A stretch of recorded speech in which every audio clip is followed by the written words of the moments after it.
In the previous podcast, we explored plant healthcare and the importance of proactive management to maintain tree health. Today, we're going to focus on one of the most difficult but necessary aspects of arboriculture: tree removal. Because while the goal of urban forestry is to preserve and grow the urban forest, there are situations where removing a tree is the most appropriate decision. Understanding when and why to remove a tree is a critical skill. Tree removal is not just a technical task.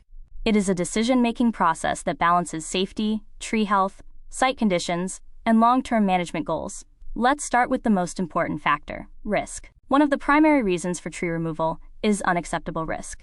If a tree has a high likelihood of failure and the potential consequences are severe, removal may be necessary. This could include trees with significant structural defects, advanced decay, or compromised root systems. As we discussed in earlier podcasts, risk is a combination of likelihood of failure, likelihood of impact, and severity of consequences. If risk cannot be reduced to an acceptable level through pruning or support systems, removal becomes the appropriate option. Another reason for removal is severe decline. Trees may decline due to disease, pests, environmental stress, or age. If a tree is no longer able to sustain healthy growth and recovery is unlikely, removal may be considered. This is especially true if the tree is located in a high-use area. Now let's talk about site conflicts. Urban trees often grow in close proximity to infrastructure. Roots may damage sidewalks or utilities. Branches may interfere with buildings or power lines. In some cases, these conflicts can be managed through pruning or root management. But in other cases, removal may be necessary. Species selection also plays a role. If a tree was poorly matched to its site, it may create ongoing maintenance issues. For example, a large growing species planted in a small space may eventually outgrow its location. Now let's discuss the decision-making process. Tree removal decisions should be based on assessment and professional judgment. Arborists evaluate the condition of the tree, the site, and the surrounding environment. They consider alternative options, such as pruning, cabling, or site modification. Removal is typically considered when other options are not sufficient. It's also important to consider the value of the tree.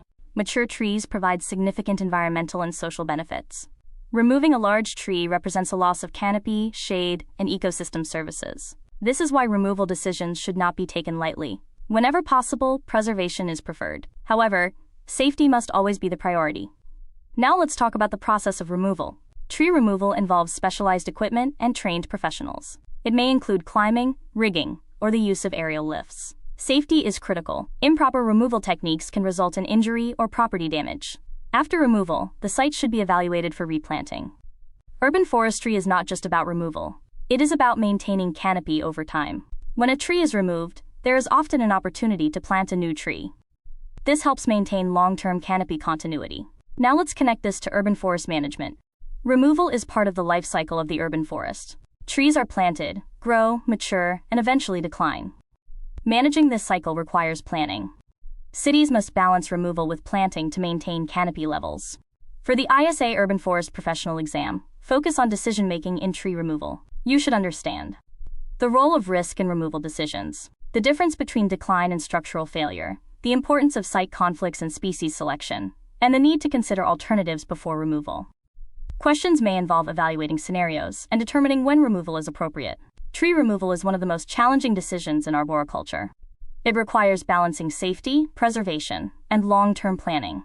In the next podcast, we'll continue by looking at tree preservation strategies and how arborists work to extend the life of trees whenever possible. You've been listening to the Arborist-podcast. Our goal is to grow our collective knowledge, one domain at a time. If you enjoyed the podcast, please like, share, and subscribe to help us keep this momentum. Until next time, let's keep growing this community together.